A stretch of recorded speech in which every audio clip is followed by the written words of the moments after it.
Movies में भले ही आपको हीरो कितना भी पसंद आ जाए, लेकिन इस बात को आप इग्नोर नहीं कर सकते कि पूरी फिल्म को थ्रिलिंग तो विलन ही बनाता है।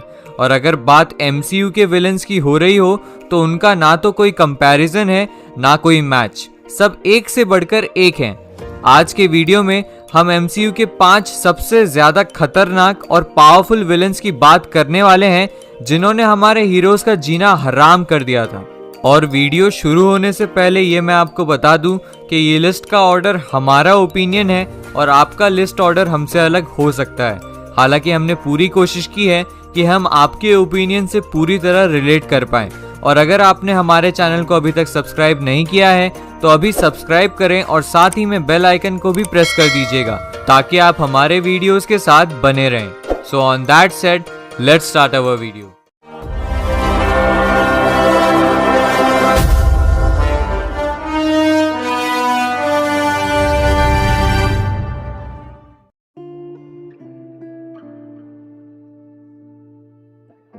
तो लिस्ट में नंबर 5 पर आता है मैड टाइटन यानी थैनोस। पावर्स दो तरह की होती हैं, एक मैजिकल और एक फिजिकल। थैनोस के पास मैजिकल पावर्स तो इन्फिनिटी गॉन्टलेट पहनने के बाद आई थी, लेकिन इधर ये क्वेश्चन आता है कि क्या वो उससे पहले भी पावरफुल था। थैनोस इन्फिनिटी स्टोन्स के मिलने से पहले ही यूनिवर्स के लिए एक बहुत बड़ा थ्रेट बन चुका था।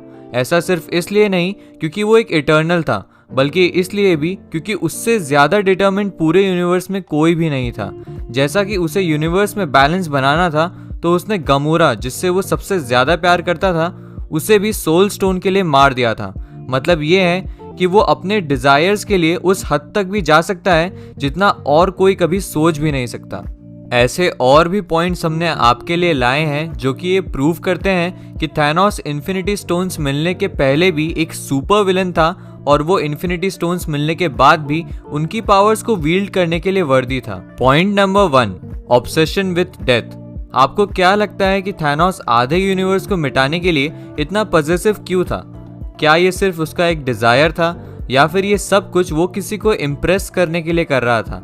जब थैनोस बच्चा था तभी से वो डेथ और उसके मीनिंग में इंटरेस्ट लेना चालू कर चुका था और चाहता था कि वो डेथ को इम्प्रेस करे, लेकिन वो ये भी जानता था कि डेथ को इतना इजीली इम्प्रेस नहीं किया जा सकता।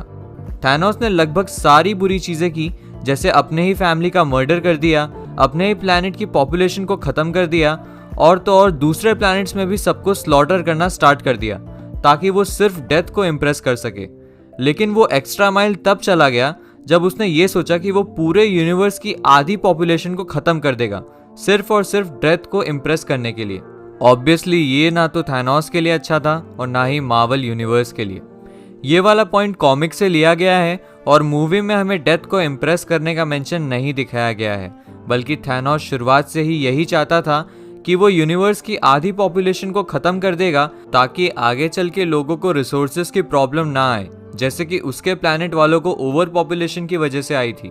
Point number 2, clone creation.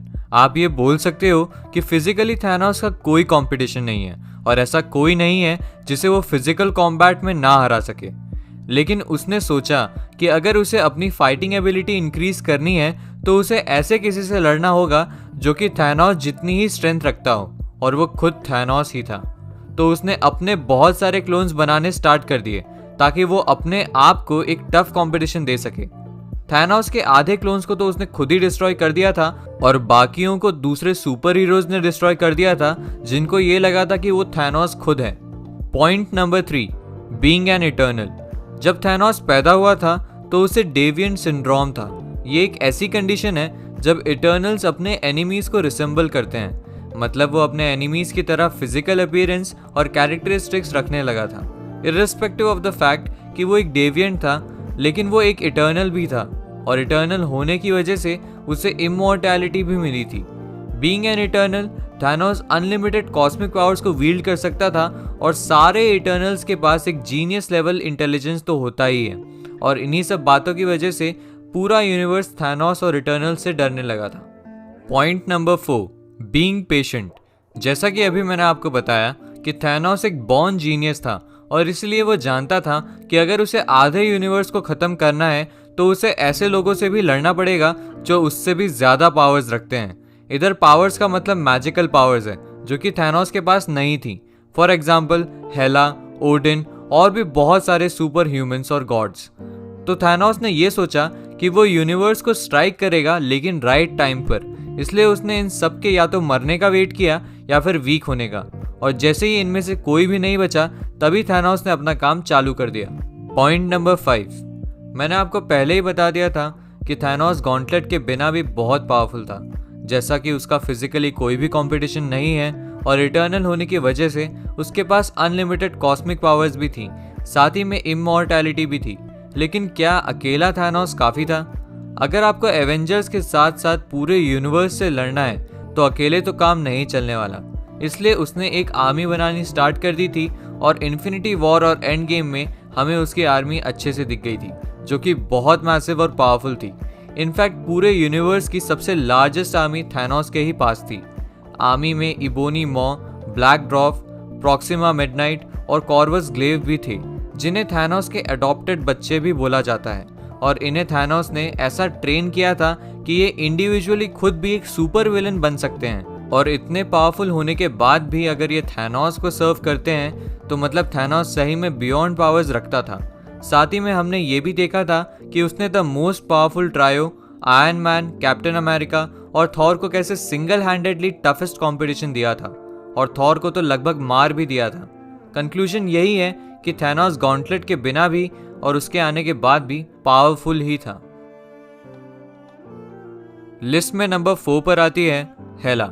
Odin भले ही गॉड ऑफ थंडर का फादर हो, लेकिन इस बात के बहुत सारे एविडेंस हैं कि हेला ही उसकी सबसे पावरफुल ऑफस्प्रिंग यानी संतान है। ओडिन की फर्स्ट बॉर्न हेला मार्वल यूनिवर्स की one of the most powerful gods में से एक है। याद रखिए, मैंने बोला गॉड, कोई स्पेस बीइंग या फिर ह्यूमन बीइंग नहीं, बल्कि एक गॉड।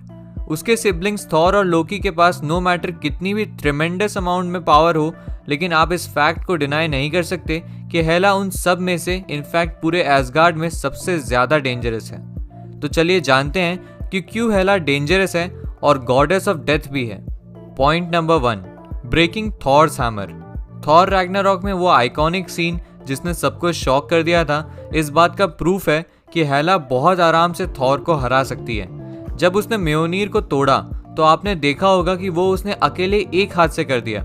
ऐसा लग रहा था कि उसने ये एफर्टलेसली ही किया हो। म्योनीर को 3 ड्रॉवन ब्लैकस्मिथ्स ने बनाया था, जो कि पूरे यूनिवर्स के सबसे टैलेंटेड ब्लैकस्मिथ्स हैं, और साथ ही में उसे एसगार्ड के सबसे पावरफुल मेटल ऊरू से बनाया गया है, जो कि उसे इंडिस्ट्रक्टिबल बनाता है। ड्रॉवन्स ने तो उस पर मैजिकल स्पेल्स भी समन किए थे ताकि म्योनीर कभी डैमेज्ड ही ना हो सके, और इन सब के बाद भी हेला ने इजीली उसे डिस्ट्रॉय कर दिया। मतलब हेला की पावर्स उसके सिबलिंग से बियॉन्ड है। Point number 2, defeated the greatest army in ash gourd. वो सीन जब हेला ने अपने आप को एसगार्डियन नाइट्स के सामने इंट्रोड्यूस किया और उन्हें बताया कि वही एसगार्ड की राइटफुल हेयर है, लेकिन सबके मना करने के बाद एसगार्ड की आर्मी को बच्चों जैसे हेला ने खत्म कर दिया। इस फाइट में पहली बात वो अकेली थी, और दूसरी बात ना तो उसने अपना मैजिक यूज किया था और ना ही किसी एलिमेंट की हेल्प ली थी, बल्कि ऐसे ही एसगार्ड की पूरी आर्मी को डिस्ट्रॉय कर दिया था, जो कि इस बात का प्रूफ है कि वो बिना मैजिक के भी बहुत ज्यादा डेंजरस है। Point number 3, banished by Odin. जब कोई हद से ज्यादा पावरफुल हो जाए और अपनों के लिए ही थ्रेट बन जाए तो उसे बैनिश कर देना ही सही रहता है, और वैसा ही ओडिन ने हेला के साथ किया था जब उसकी पावर्स हद से ज्यादा बढ़ती जा रही थी। नो डाउट हेला और ओडिन ने मिलकर बहुत सारी वॉर्स जीती हैं, लेकिन ओडिन चाहता था कि वो विदाउट रीजन तबाही ना करे, और हेला ऑन द अदर साइड हर जगह डिस्ट्रक्शन ही कर रही थी।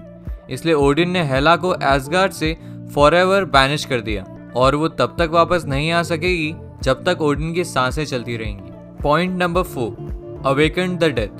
क्योंकि हेला गॉडेस ऑफ डेथ है तो इस बात में कोई डाउट नहीं कि वो डेड को वापस जिंदा कर सकती है। एक सीन में उसने एसगार्ड की इटर्नल फ्लेम को टच करते ही स्लीपिंग आर्मी को वापस जिंदा कर दिया और उन्हें उसे फॉलो करने के लिए कमांड भी कर दिया। अभी आप ये सोच रहे होंगे कि अगर किसी के पास भी इटर्नल फ्लेम हो तो वो डेड को वापस जिंदा कर सकता है, जैसा कि हेला ने किया, लेकिन ऐसा बिल्कुल भी नहीं है, क्योंकि ये सिर्फ और सिर्फ हेला ही कर सकती है। इटर्नल फ्लेम को हाथ में रखना भी किसी के बस की बात नहीं है, लेकिन क्योंकि वह हेला थी इसलिए उसने बड़े ही आराम से इटर्नल फ्लेम को यूज किया और बिना जले उसे वील्ड करती रही। Point number 5, first wielder of म्योनीर। क्या आपने कभी सोचा था कि क्यों हेला म्योनीर को तोड़ पाई थी? वो ऐसा इसलिए कर पाई थी क्योंकि वही थी फर्स्ट विल्डर ऑफ म्योनीर। थॉर के पहले ओडिन ने म्योनीर उसी के लिए बनवाया था और उसी की हेल्प से हेला ने अनकाउंटेबल वॉर्स भी जीती थी। लेकिन जब हेला को बैनिश कर दिया था तो ओडिन ने म्योनीर थॉर को दे दिया। Point number 6, defeated the Valkyrie.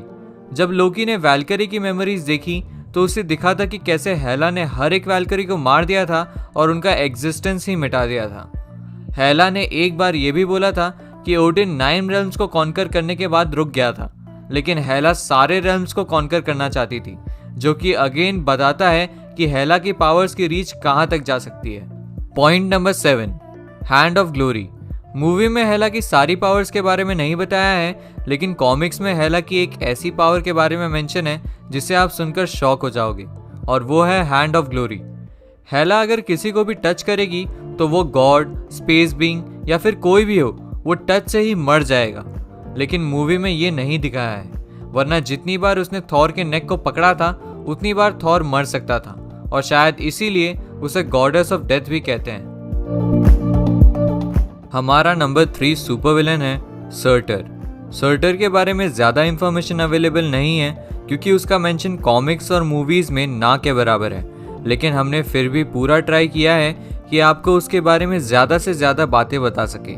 यहाँ हम सर्टर के पार्शियल फॉर्म की बात नहीं करेंगे क्योंकि वो सर्टर के असली फॉर्म यानी फुल फॉर्म का 10% भी नहीं है। जब थॉर ने सर्टर के पार्शियल फॉर्म को मारा था तब थॉर ने डिसाइड कर लिया था कि वो कभी भी सर्टर के हेड को इटर्नल फ्लेम में नहीं डालेगा, क्योंकि अगर उसने ऐसा किया तो सर्टर का फुल फॉर्म क्रिएट हो जाएगा, जिसे रोकना सभी की पावर्स के बस के बाहर है।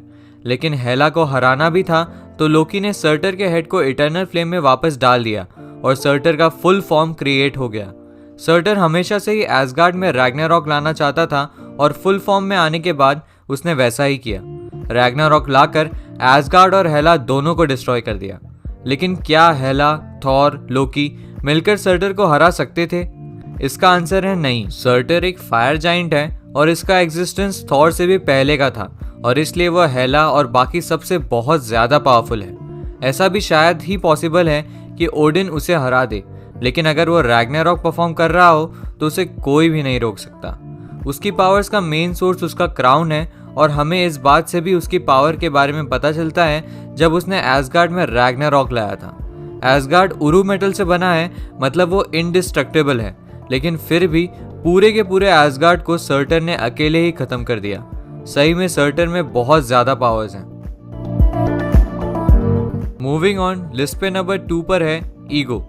अभी तक हम बात कर रहे थे सिर्फ एक इंडिविजुअल पर्सन या एंटिटीज की, लेकिन अभी हम बात करने वाले हैं एक पूरे के पूरे प्लैनेट की। द लिविंग प्लैनेट ईगो को शायद हम एक हीरो या विलेन नहीं बोल सकते, क्योंकि एक जाइंट रॉक पीस है जो कि ब्लैक गैलेक्सी नाम की जगह से आता है। देखा जाए तो आप इसे एक वायरस बोल सकते हैं, जो कि इस एक्सटेंट तक यूनिवर्स में फैलता गया कि वो खुद से ही सोचने और समझने लगा है और अपने डिसीजंस भी लेने लगा है।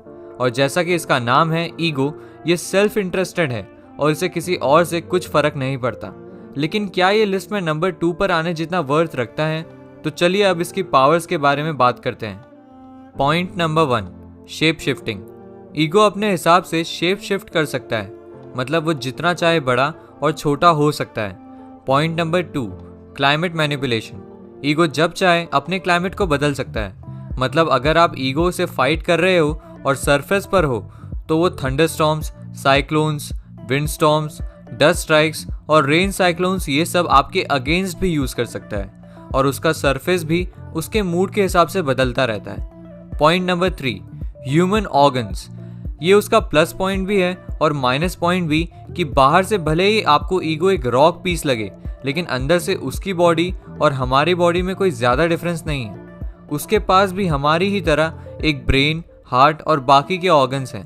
लेकिन प्लस पॉइंट ये है कि उसका ब्रेन प्लैनेट के कोर में बहुत अंदर है और डीप कोटिंग से वेल प्रोटेक्टेड भी। और जब तक आप उसके ब्रेन को डिस्ट्रॉय नहीं करोगे, आप जितना मर्जी सरफेस पे लड़ते रहो, ईगो नहीं हारेगा। आप ये भी कह सकते हो कि जब तक ईगो के ब्रेन को आप नहीं डिस्ट्रॉय करोगे तब तक ईगो इमॉर्टल है और ईगो के ब्रेन तक पहुंचना भी बहुत डिफिकल्ट है। इसलिए गार्डियंस ऑफ गैलेक्सी 2 में भी बेबी ग्रूट ही वहां तक पहुंच पाया था। क्योंकि उसका साइज सबसे छोटा था।